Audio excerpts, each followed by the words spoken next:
وظیفہ، بچے پیدا نہیں ہو رہے ہیں اس کا وظیفہ چاہیے، روزی میں برکت اس کا وظیفہ چاہیے، ہاں بہت سارے ٹینشن ہیں، وسوسے آتے ہیں اس کا وظیفہ چاہیے، بیماری نہ آئے اس کا وظیفہ چاہیے۔ کسی نے آپ کو خط میں القاب لکھا، حضرت علامہ مولانا حافظ و قاری احمد رضا خان صاحب، اس میں حافظ و قاری کا بھی لقب لگا دیا۔ دوسرے ہوں تو پھیل جائیں گے کہ جتنے لقب فری میں ملے اچھا ہی ہے۔ اعلیٰ حضرت نے دیکھا کہ میں حافظ ہوں نہیں اور لوگ مجھے حافظ سمجھ رہے ہیں۔ یہ شعبان کی آخری تاریخ تھی، شاید دوسرے دن سے رمضان شروع ہو رہا تھا۔ آپ نے اس خط والے کے گمان کے مطابق اپنے آپ کو اتارنے کے لیے عزم کر لیا کہ اس کے خط کا جواب بعد میں لکھوں گا، حافظ قرآن پہلے بنوں گا، کیونکہ اس نے حافظ کہا ہے، مجھے حافظ قرآن کہا۔ تو اعلیٰ حضرت کا معمول یہ تھا کہ روزانہ رمضان میں فجر سے لے کر کے شام تک ایک پارہ یاد کرتے تھے اور تراویح میں ایک پارہ سنا دیتے تھے، یہاں تک کہ 29ویں رمضان کو یا 27 کو آپ مکمل ایک مہینے کے اندر حافظ قرآن ہو گئے۔ ایک مہینے کے اندر حافظ قرآن، ہاں ایک مہینے میں وہ حافظ قرآن ہو گئے۔ قرآن کا یہ معجزہ ہے، اللہ تبارک و تعالیٰ وہ جس کے سینے میں چاہے اس کو عطا فرماتے۔ میرے عزیزو، آج بھی بہت سارے ایسے بچے ہیں جو قرآن کو یاد کرتے ہیں بہت بچپن میں، اور ان کے ذہن کے دریچے ایسے کھل جاتے ہیں۔ آپ نے مولانا حارث صاحب کے پیچھے بھی تراویح پڑھی ہے، یہ ہمارے بھتیجے ہیں، انہوں نے تقریباً 4.5 مہینے میں پورا حفظ قرآن کیا۔ الحمدللہ انہوں نے بھی ایک ریکارڈ قائم کیا تھا، اور اپنے سبق کے دوران انہوں نے 29واں پارہ 2 دن میں پورا پارہ سنایا تھا، آدھا پارہ ایک دن یاد کر لیا۔ تو یہ اپنے کمال کی بات نہیں، یہ اپنے کسب اور اپنے ذہن کی بات نہیں، رب تبارک و تعالیٰ کی عطا اور فضل۔ امام اعظم ابو حنیفہ کے ایک شاگرد ہیں امام محمد، یہ چھوٹی عمر میں امام اعظم کے پاس پڑھنے کے لیے آئے، داڑھی نہیں تھی، چھوٹے تھے۔ تو امام اعظم ابو حنیفہ رحمۃ اللہ علیہ کے پاس بڑے بڑے ان کے جو شاگرد تھے، علماء تھے، محدثین بیٹھتے تھے، اس میں ایک چھوٹی عمر کا لڑکا آیا ہے۔ تو امام اعظم نے ان کو ٹال دیا کہ جاؤ بعد میں، لیکن شوق اتنا تھا امام محمد کا کہ وہ ہٹنے کو تیار نہیں تھے۔ امام اعظم ابو حنیفہ نے ان کو ٹالنے کے لیے کہا کہ بیٹا میں انہی کو پڑھاتا ہوں جو حافظ قرآن ہوتے ہیں، تم حافظ ہو؟ کہا حافظ تو نہیں، حافظ بننے میں 2-3 سال لگ جائیں گے، جب تک تھوڑا سا جوانی آ جائے گی پھر سمجھ لے گا۔ کہا جاؤ حفظ کر کے آؤ۔ وہ گئے، 8 دن کے بعد پھر آئے امام اعظم کے پاس، کہا کہ حضور مجھے شاگردی میں لے لیجئے۔ کہا میں تم کو پچھلے ہفتے بھیجا تھا حافظ بن کر کے آنا، انہوں نے کہا میں پورا حافظ بن کر کے آیا ہوں 8 دن کے اندر۔ میرے عزیزو، یہ اللہ تبارک و تعالیٰ کی طرف سے انعام ہے، اور میرے آقا صلی اللہ تعالیٰ علیہ وسلم کا زندہ معجزہ ہے۔ اللہ تبارک و تعالیٰ اس قرآن پاک کی خوب برکتیں ہمیں عطا فرما ہے۔ قرآن کو نہ چھوڑو اے میرے عزیزو، قرآن کو چھوڑ کر کے آج اس قدر گمراہی آئی ہے۔ وہ زمانے میں معزز تھے مسلمان ہو کر، آج ہم خار ہیں تاریک قرآن ہو کر، قرآن کو چھوڑ کر ذلیل ہیں ہم۔ قرآن کو چھوڑنے کی وجہ سے یہ ساری آفات ہیں۔ اور پچھلی قوموں کے بارے میں قرآن میں اللہ تعالیٰ نے فرمایا، اللہ تعالیٰ ان سے فرمایا خذوا ما آتیناکم بقوہ، ہم نے جو تمہیں دیا ہے وہ مضبوطی سے پکڑو۔ یعنی یہودیوں کو تورات دی گئی تھی، بنی اسرائیل کو زبور دی گئی تھی، اور ہر ایک امت کو یہ کہا گیا ہے کہ مضبوطی سے یہ کتاب تھامے رہو۔ جو اللہ کی کتاب اتری ہے یہ صرف اور صرف جھاڑ پھونک کے لیے نہیں ہے، یہ تمہاری پوری زندگی کا دستور آیا ہے۔ ہاں کل کیا ہونے والا ہے یہ قرآن میں پڑھو، یہ بے خبر نجومی تمہیں کیا بتائیں گے۔ قرآن عظیم تمہاری زندگی کا پورا دستور العین ہے۔ اس کو چھوڑ کر کے ہم ادھر ادھر کی آج ٹھوکروں پر مجبور ہو چکے ہیں۔ میرے عزیز و حیرت ہے ہماری قوم کو، طوطے کے پاس جا کر کے اپنا بھوش پوچھتے ہیں، چٹھی نکال کر کے کہ میرا بھوش کیا ہونے والا ہے. وہ بھی سڑک چھاپ آدمی جو طوطا لے کر کے خود سڑک پر بیٹھا ہے, وہ لوگوں کا مستقبل بتا رہا ہے. ہائے, یہ اس کی بیوقوفی نہیں ہے, اس کے پاس جانے والے کتنے بڑے بیوقوف ہیں. مستقبل تمہارا بتا رہا ہے اور خود جو ہے سڑک چھاپ بنا ہوا ہے. ہاں, ساری دنیا کے مستقبل بھوشیوانی کر رہا ہے, لکیریں پڑھ رہا ہے, اور خود کی لکیر شاید پوری مٹی ہوئی ہے. عقل ہے یا نہیں ہے جو لوگ اس طرح کی جگہ پر جاتے ہیں؟ میرے آقا صلی اللہ علیہ وسلم نے فرمایا, من اتا بکاہن فقد کفر بما انزل علی محمد. جو کسی کاہن جوتش کے پاس گیا, میرے آقا فرماتے اس نے محمد کا انکار کر دیا صلی اللہ علیہ وسلم. محمد صلی اللہ علیہ وسلم پر جو کچھ اتارا گیا ہے اس کا اس نے انکار کر دیا. کیوں جاتے ہو؟ قرآن تمہارے پاس سب سے بہتر کتاب ہے, قرآن عظیم, ساری چیزیں تمہارے پاس. اللہ تعالیٰ نے فرمایا ولا رطب ولا یابس الا فی کتاب مبین. کوئی خشکی اور کوئی تری کی بات ایسی نہیں ہے جو ہم نے قرآن میں بیان نہ کیا ہو, سب ہے قرآن میں. اور جو جس طرح سے اس سے فائدہ اٹھائے گا وہ اس کے ظرف کی بات ہے. میرے عزیزو, کم سے کم آج اتنا تو کرو کہ تلاوت تو کثرت سے شروع کر دو. حدیث میں ملتا ہے کہ اگر لوگ آتے ہیں ہمارے پاس, وظیفے, اس کا وظیفہ, بچے پیدا نہیں ہو رہے ہیں اس کا وظیفہ چاہیے, روزی میں برکت اس کا وظیفہ چاہیے, ہاں بہت سارے ٹینشن ہیں, وسوسے آتے ہیں اس کا وظیفہ چاہیے, بیماری نہ آئے اس کا وظیفہ چاہیے. وظیفے اس پر انہی سب کے چکروں میں پڑے ہوئے. حالانکہ حدیث میں ہے کہ قرآن کی تلاوت تمہیں سارے ذکر سے بے نیاز کر دے گی. اگر قرآن کی تلاوت میں کوئی بندہ مصروف ہے, اس کے بارے میں فرمایا کہ اگر اس کو دعا کرنے کا وقت نہیں ملا, دعا کرنے کا وقت نہیں ملا اور وہ قرآن کی تلاوت میں مصروف ہے, تو فرمایا کہ مولا تعالیٰ اس کو سارے لوگوں کی دعا کے برابر عطا فرمائے گا. وہ بندہ رحمان کا کلام پڑھ رہا ہے, دعا کرنے کا اگر اسے وقت نہ ملا تو بھی مولا اس سے راضی ہے. میرے عزیزو, قرآن پڑھنے کے آداب میں بھی آج میں دیکھتا ہوں تو لوگوں کو کھجلی ہونے لگی, ادھر ادھر پینتیاں بدلنے لگے. قرآن پاک پڑھتے وقت تمہارے اندر رقت طاری ہو تو سمجھ لینا ایمان بھر گیا ہے. قرآن کی یہ صفت بتائی گئی, وَإِذَا تُلِيَتْ عَلَيْهِمْ آيَاتُهُ زَادَتْهُمْ إِيمَانًا. یہ کون لوگ ہیں جو اللہ تبارک و تعالیٰ کے پرہیزگار بندے کون ہوتے ہیں؟ ان کے بارے میں اللہ فرما رہا ہے کہ جب ان کے پاس قرآن کی آیتیں تلاوت کی جاتی ہیں تو ان کا ایمان بڑھ جاتا ہے. وَجِلَتْ قُلُوبُهُمْ, ان کا دل ہلنے لگتا ہے شوق سے اللہ کی بارگاہ میں. حضرت امام اعظم ابو حنیفہ رحمۃ اللہ تعالیٰ علیہ مغرب کی نماز کے لیے حاضر ہوئے, صرف قاری قرآن نے اذا زلزلت الارض زلزالہا یہ سورہ پڑھی, اتنا رونے لگ گئے, اتنا رونے لگ گئے. اس میں قیامت کا ذکر ہے کہ یاد کرو کس چیز کو, جب زمین ہلا دی جائے گی, وَأَخْرَجَتِ الْأَرْضُ أَثْقَالَهَا, اور زمین کے اندر کی ساری بوجھل چیزیں نکال دی جائیں گی باہر, زمین سب اگل دے گی. اور سورہ قاریعہ میں اللہ نے فرمایا یوم یکون الناس کالفراش, لوگ اس دن پتنگوں کی طرح ہوں گے, اڑ رہے ہوں گے. وَتَكُونُ الْجِبَالُ كَالْعِهْنِ, اور پہاڑ روئی کے پھاہے ہوتے, روئی کے اس طرح پہاڑ جو ہے ہواؤں میں اڑ رہے ہوں گے. پورے بڑے بڑے پہاڑ روئی کے پھاہے کے طرح اڑ رہے ہوں گے.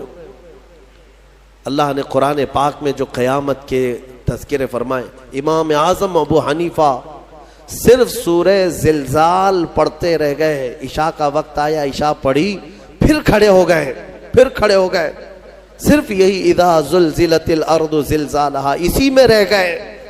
اتنا روتے تھے, اتنا روتے کہ ان کی داڑھی سے آنسوؤں کا پانی ٹپ ٹپ ٹپ گرنے لگا مسجد کے اندر. آپ کی عمر اس وقت قریب 70 سال کی ہے, قریب 70 سال کی. میں بتاتا ہوں, جس امام اعظم نے 4000 ختم قرآن کیے ہیں, 5 لاکھ حدیثیں انہیں یاد ہیں, 1000 سے زیادہ بڑے بڑے محدث شاگرد پیدا کیے, اور لاکھوں مسائل کا حل بیان کر دیا. امت پر اتنا بڑا احسان ہے. وہ امام اعظم ایک سورہ پڑھ کر کے رات کے وقت کیا کہہ رہے ہیں جانتے ہیں؟ ان کے ایک شاگرد ہیں مسعر، وہ کہتے ہیں میں رات کے وقت جا کر دیکھا میرے استاد ابھی تک کھڑے، مغرب میں جو گئے تھے ابھی تک کھڑے. آدھی رات گزر گئی تو وہ دروازہ کھول کر پیچھے کھڑے ہوئے تو امام اعظم ہاتھ پھیلا کر یوں رو رہے تھے اللہ کی بارگاہ میں کہ اے مولا، قیامت کے دن اگر ابو حنیفہ کی بخشش ہو گئی تو تعجب کی بات ہے، ورنہ مجھ جیسا آدمی بخشے جانے کے قابل نہیں. امام اعظم کہہ رہے ہیں میری بخشش ہو گئی تو تعجب کی بات ہے. جس نے 4000 ختم قرآن کیے ہوں اور پھر یوں کہتے ہیں مولا میرے پاس بخشے جانے کے لائق کچھ ہے نہیں سوائے سفید داڑھی کے، اور تو نے فرمایا ہے کہ سفید داڑھی والے کو عذاب دینے میں مجھے حیا آتی ہے، مولا میری سفید داڑھی کو دیکھ کر مجھے معاف کر دینا. یہ قرآن میں محو ہونے والوں کا انداز ہے. اور ہمارے ہاں برسوں ہو جاتے ہیں ہم خوف الہی سے نہ روتے ہیں نہ ہی ہمارے جسم ہلتے ہیں. ہمیں کس چیز کا غرور ہے؟ ہمیں کس چیز سے اطراؤ ہے؟ کیا ہے ہمارے پاس؟ دنیا کے جو سب سے اچھے لوگ تھے وہ صحابہ تھے. ایک بار وہ زور سے ہنس رہے تھے تو میرے آقا نے صرف ان کو اتنی بات پر پوچھا کیا تم سبوں نے قیامت کی تیاری کر لی؟ تو اتنی زور سے ہنستے کس بات پر ہو؟ صحابہ ہنسنا بند کر دی. اور ہمارے حال یہ ہے نہ وضو ڈھنگ کا ہے، نہ قرات ڈھنگ کی ہے، نہ نمازیں ہو پائی ہیں. کچھ نہ ہو کر کے بھی ہمارا سینہ چوڑا کر کے ہم زمین پر گھوم رہے ہیں. اللہ کے خوف سے لرز جاؤ. اور قرآن عظیم کی تلاوت جو بندہ کرتا ہے کثرت سے، اللہ تعالیٰ کا وہ ایسا محبوب ہوتا ہے، ایسا محبوب کہ آپ دیکھنا موت کے وقت بھی اس کے چہرے پر نور طاری ہو جاتا ہے. ہاں اس کے لبوں پر مسکراہٹ ہوگی. قرآن کثرت سے پڑھنے والے کی روح آسانی سے نکالی جاتی. امام احمد بن حنبل بڑے امام ہیں، فرماتے ہیں نزا کیا وقت تھا ان کے، اور اس وقت سے کوئی باہر آتا نہیں، لیکن اللہ تبارک و تعالیٰ جسے چاہے موت کے منہ سے نکالے. ان کے ساتھ ایسا ہوا کہ قریب موت کا وقت آ گیا اور سانس جو ہے پھڑکنے لگ گئی، ہلکی ہلکی ہو گئی، لگتا کہ اب روح نکلے گی تب روح نکلے گی. اسی اسنا میں وہ کہتے ہیں کہ شیطان قریب آ گیا. شدت کی پیاس لگی تھی. اور شیطان کس کی بات کر رہا ہوں؟ امام احمد بن حنبل کی. شدت کی پیاس لگی تھی اور وہ پانی لے کر قریب آیا اور بار بار مجھے اپنی طرف بلاتا تھا، کیونکہ پانی کے لیے آدمی کہیں پر بھی چلا جائے. وہ کہتے ہیں کہ مجھے اندازہ تھا کہ یہ ابلیس ہے مجھے بہکا رہا ہے، لیکن پانی کی خواہش بھی ہے. اور اس کے بعد وہ آپ سے بحث کرنے لگا کچھ معاملات پر، موت کے قریب، جبکہ بولنے کی طاقت بھی نہیں. تو اچانک ایک خوبصورت نوجوان آیا، اس نے گھونسے مار مار کر کے شیطان کو بھگا دیا. شیطان بھاگ گیا، ڈر کر کے بھاگا. امام احمد بن حنبل کہتے ہیں مجھے سکون ہوا، کم سے کم اس کی شرارتوں سے بچ گیا. وہ نوجوان اتنا حسین تھا، بہت خوبصورت تھا. میں نے اس سے پوچھا کہ میں نے تجھے زندگی میں کبھی دیکھا نہیں، تو کون ہے؟ وہ نوجوان کہتا ہے احمد بن حنبل میں سورہ یاسین ہوں، جس کو تم روزانہ تلاوت کرتے تھے. اللہ نے مجھے آج یہ شکل دی اور اس ابلیس کو میں نے مار کر بھگایا کہ تمہاری نزا میں وہ تمہیں گمراہ نہ کر سکے. بہرحال یہ کیفیت ان کی ختم ہوئی، آپ نے یہ بیان کیا. پھر بعد میں دوبارہ آپ شاید نزا کے عالم میں گئے اور انتقال ہوا. لیکن میرے عزیزو اندازہ کرو، اتنے بڑے امام جن کا حال یہ ہے کہ لاکھوں حدیثوں کے وہ حافظ ہیں، ان کے ساتھ ابلیس اخیر وقت میں ایسے شدت سے گمراہ کرنے کی کوشش کرتا ہے، تو ہمارا اور تمہارا کیا حال ہوگا؟ اگر کوئی چیز اس وقت بچائے گی تو یہ اللہ کا کلام. یہاں تک کہ جب قبر میں دفن کر کے لوگ چلے جاتے ہیں تو قبر کے حالات بہت سخت ہیں. قبر بڑی چھوٹی ہے، ہم خود ہی کھودتے ہیں، جانتے ہیں کتنی قبر ہوتی ہے. اپنے مردوں کو آپ دفنا کر کے آتے ہیں، اتنی ہوتی ہے کہ کروٹ بھی نہیں لے پاتا مردہ، اور وہ بھی اس کو اتنا ٹائٹ کر کے نیچے پتھر یا اینٹ یہ ڈھیلے سب رکھ کر کے قبلے کی طرف کر کے اس کو بند کر کے آ جاتے ہیں. پتہ ہے کس قدر گھبراہٹ ہوتی ہے، بہت گھبراہٹ ہوتی ہے. یہ مت سمجھنا کہ مردے کو اب کچھ پتہ نہیں چلتا، یہاں تک کہ حدیث میں ہے تمہارے چلنے کے چپلوں کی آواز تک وہ مردہ سنتا ہے. بولنے کی آواز تو چھوڑے، چلنے کی آواز بھی وہ قبر میں سنتا ہے. ہر چیز زندوں کے کانوں سے زیادہ کان اس کے تیز سنائی دیتا ہے اس کو. اور جب لوگ چھوڑ کر کے جا رہے ہوتے ہیں وہ اس قدر گھبراہٹ کا شکار ہوتا ہے کہ اس تنگ و تاریک کوٹھری میں پہلی بار اس کو ڈالا گیا ہے. زندگی بھر کبھی اتنے چھوٹے گڑھے میں نہیں سویا. ہاں اب حضور پاک صلی اللہ علیہ وسلم نے فرمایا ہے، رشتہ داروں کو بھی کہا ہے کہ دفنانے کے بعد تھوڑی دیر بیٹھ جاؤ قبر کے پاس کہ اس کی گھبراہٹ کم ہو. لیکن کون بیٹھتا کون ہے؟ سب کو اپنی جلدی ہے. عزیز لوگ بھی نہیں بیٹھتے، نکل آتے ہیں. بھائی ہوں، باپ ہوں، بیٹے ہوں، سب نکل کر کے آ جاتے ہیں الا ماشاء اللہ. لیکن اس اندھیری قبر میں جب لوگ قبرستان سے آ جاتے ہیں عجیب و غریب آوازیں مردے کو سنائی دینے لگتی ہیں. زمین ہلنے لگتی ہے اور دونوں جانب سے دباتی ہے زمین. میرے آقا صلی اللہ علیہ وسلم نے فرمایا ان ضغطۃ القبر حق، قبر کا جھٹکا دینا حق ہے، ہر ایک کے ساتھ ہوگا. صحابی رسول سعد بن معاذ کے بارے میں حضور نے فرمایا ان کو قبر دبا رہی تھی. قبر سب کو دبائے گی لیکن کچھ کو ایسے دبائے گی کہ ان کی ہڈی پسلیاں الگ ہو جائیں، اور کچھ کو محبت سے دبائے گی. لیکن فرمایا کہ قبر جو ہے اس وقت اندھیری اور پھر عجیب و غریب آوازیں، تنہائی الگ، کوئی نہیں ہے قریب، کوئی نہیں ہے. اس وقت کچھ لوگوں کی قبر میں ایسا ہے کہ اچانک ایک نورانی شکل کا نوجوان سرانے کے پاس آ کر بیٹھتا ہے اور کہتا ہے میں تیرا دوست ہوں، تو گھبرا مت، میں تیری دوستی نبھانے آیا ہوں. مردہ پلٹ کر کے دیکھتا ہے، پوچھتا ہے تو کون ہے؟ تو کہتا ہے میں اللہ کا کلام قرآن پاک ہوں. قرآن مقدس رفیق بن کر، انیس بن کر قبر میں آتا ہے. میرے عزیزو اس قرآن سے محبت کرو، اس قرآن سے محبت کرو. مجھے افسوس ہوتا ہے رمضان میں بھی کچھ لوگ ایسے ہیں جو قرآن سننا نہیں چاہتے. ان کو سال میں ایک بار ہی تو موقع ملتا ہے، ان موقعوں کو بھی گنوا دیتے ہیں. بازاروں کی زینت بنے رہتے. بازار کتنے بازار کرو گے؟ کتنے؟ سال بھر تو بازار کھلا ہے. کیا یہ تراویح پھر رمضان کے بعد ملنے والی ہے؟ ضائع کر دیتے ہیں. ایک تو تم حافظ قرآن ہو نہیں، قرآن گھر میں پڑھتے نہیں. ایک حافظ تمہارے ہاں آ گیا سنانے کے لیے اللہ کا کلام، اس کے لیے بھی پیچھے بھاگ جا رہے ہو. تو گویا کہ تم قرآن کے ساتھ بہت ناانصافی کر رہے ہو. قرآن کو پیٹ پیچھے ڈال چکے، اس کے حقوق نہیں ادا کرتے. گھروں میں جا کر کے دیکھو تو بہت اونچے طاق پر اس کو رکھ دیا ہے. قرآن پر تو اتنی دھول جمع ہوتی ہے کہ اتنی دھول نہ فریج پر نہ ٹی وی پر.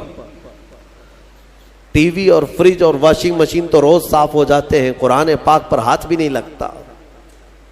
کیوں قرآن کے ساتھ یہ دوہرا سلوک ہے؟ یہی تو ہے میرے عزیزو.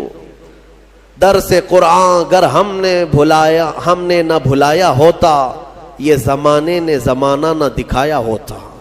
شاعر نے بہت اچھے انداز میں کہا درس قرآن کو اگر ہم نے نہ بھلایا ہوتا، یہ زمانے نے زمانہ نہ دکھایا ہوتا. یہ سارے ہمارے اندر ہیں. اٹھو، آج بھی تمہارے پاس وقت ہے، قرآن کو پڑھو، سیکھو. اور میں کہتا ہوں آج کے دور کے مسلمان، سخت پکڑ ہوگی تمہاری. تمہارے پاس یہ عذر بھی نہیں ہے کہ اللہ کی بارگاہ میں کہیں گے کہ مولا پڑھانے والا کوئی تھا نہیں، سیکھنے کا کوئی ذریعہ تھا نہیں. آج تمہارے ہر ایک کے ہاتھ میں موبائل ہے، قرآن ہے، سینکڑوں قاریوں کی قرت ہے. انٹرنیٹ صرف گانے سننے کے لیے نہیں، قرآن سیکھنے کے بھی وہاں ذریعے موجود ہیں. پورے عالم بننے کے مدرسے چل رہے ہیں آن لائن، قرآن پڑھانے والے پڑھا رہے ہیں، لیکن اب عذر تمہارے پاس کچھ بھی نہیں رہے گا. کیا کہو گے؟ کیا کہو گے کہ ہمارے ہاں کوئی عالم نہیں تھا، کوئی حافظ نہیں تھا، پڑھنے کا موقع نہیں ملا؟ نہیں، تمہاری سخت پکڑ ہوگی. تمہارے پاس سب تھا، تم نہیں چاہتے تھے قرآن پڑھنا، تم نہیں چاہتے تھے. میرے عزیزوں، قرآن کی طرف آ جاؤ. میں آخر میں یہ بھی کہنا چاہوں گا کہ جو حفاظ قرآن ہو، میں اپنے متعلق نہیں کہہ رہا ہوں، اپنے متعلق نہیں کہہ رہا ہوں، دیگر جو بھی حفاظ قرآن ہیں ان کا ادب بھی بجا لائیں. اللہ کا کلام ان کے سینے میں موجود ہے. اور آج یہ اس مصلی پر، اس محراب میں اس سال کی میری آخری تراویح تھی. انبیاء اکرام علیہ السلام کی جو زبان تھی، قرآن میں اللہ نے فرمایا، وہی میں عرض کرتا ہوں ان کی سنت پر. لا اسألکم علیہ اجرا ان اجری الا علی رب العالمین. لوگوں، میں آپ سے اس خدمت پر 1 روپیہ بھی اجرت نہیں مانگتا، مجھے معاوضہ نہیں چاہیے آپ سب سے. میرا اجر رب العالمین کے حوالے ہے، میرا اجر اللہ رب العزت کے پاس ہے. مجھے آپ سب کی جو محبت ہے یہی کافی ہے، اور مجھے دعاؤں سے نوازیں، یہ میرے لیے بہت بڑا معاوضہ ہے، بہت بڑا تحفہ ہے، یہ میرے لیے بڑا ہدیہ ہے. اور یہ محبت ہی تو ہے کہ اتنے گیپ کے بعد دوبارہ اس مصلی پر میں آیا ہوں.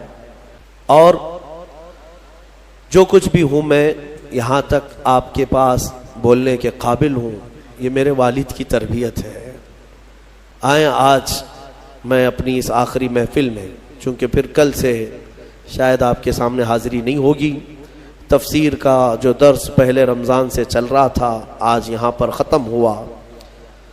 اور ایسا نہ ہو کہ زندگی کا آخری ہو، اللہ تعالیٰ پھر سے موقع عطا فرمائے. آئیں، انشاءاللہ العزیز مولا کریم ہم سب کو آج کی رات معاف کرے گا. دعا کرتے ہیں جنہوں نے مجھے دعاؤں کی درخواستیں کی ہیں ان سب کو بھی میں شامل کرتا ہوں. یا ربنا یا ربنا یا ربنا یا اکرم الاکرمین. مولا قدیر ہماری اس میں ان تمام محفلوں کو اپنی بارگاہ میں قبول فرما. پہلے رمضان سے لے کر آج تک جو تراویح پڑھا، سورہ فاتحہ سے لے کر مولا 30ویں پارے تک کے جتنے سورے ہم نے تلاوت کیے، اس میں جو غلطیاں، کوتاہیاں، کمیاں، بیشیاں ہوئی ہوں اپنے فضل و کرم سے معاف فرما دے. اے رب العالمین، تجھے فضل کرتے نہیں لگتی بات، نہ ہو مایوس تجھ سے امیدوار. تو نے رمضان میں یہ حسین موقع دیے تھے، تیری اس مسجد کو ہم بھرتے تھے. مولا اگر ہماری زندگی باقی ہے تو پھر سے رمضان عطا کر دے. ارحم الراحمین، قرآن عظیم کی تلاوت کو میں نے جو کچھ بھی پڑھا مولا خالص تیرے شوق میں پڑھا ہے، تیری رضا کے لیے پڑھا ہے. اے رب قدیر مجھے ایمان کا اضافہ عطا فرما. جتنے لوگوں نے خلوص سے سنا ہے مولا ان سب کو اجر عطا فرما. اور تفسیر قرآن جو آج تک کی محفلیں ہوتی رہیں، اس میں جو غلطیاں کوتاہیاں ہوئی ہوں مولا سب سے میں توبہ کرتا ہوں، مجھے معاف فرما دے. سننے والوں کو بھی معاف فرما دے. اور دور دراز سے کئی لوگ آن لائن سن رہے ہیں، محفلوں میں شامل ہوتے ہیں مولا ان سب کی بھی مغفرت فرما دے. ارحم الراحمین، آج کئی لوگ تیرے دربار میں ہاتھ پھیلائے ہیں، کچھ محتاج ہیں، کچھ غریب ہیں، اپنے اپنے گھروں کی پریشانیاں، کچھ تو وہ ہیں جو بول نہیں سکتے. اے رب ذوالجلال سب کی پریشانیاں دور کر دے. اے رب العالمین، پورے ہندوستان کے مسلمان اس رمضان میں پریشان ہیں مولا، جائیں تو کدھر جائیں، کس سے اپنے غم کی داستان سنائیں، سمجھ میں نہیں آتا مولا. حالات اس قدر بدلتے جا رہے ہیں کہ چھوٹی ذاتوں کے اور نیچ قسم کے لوگ تیری مسجدوں پر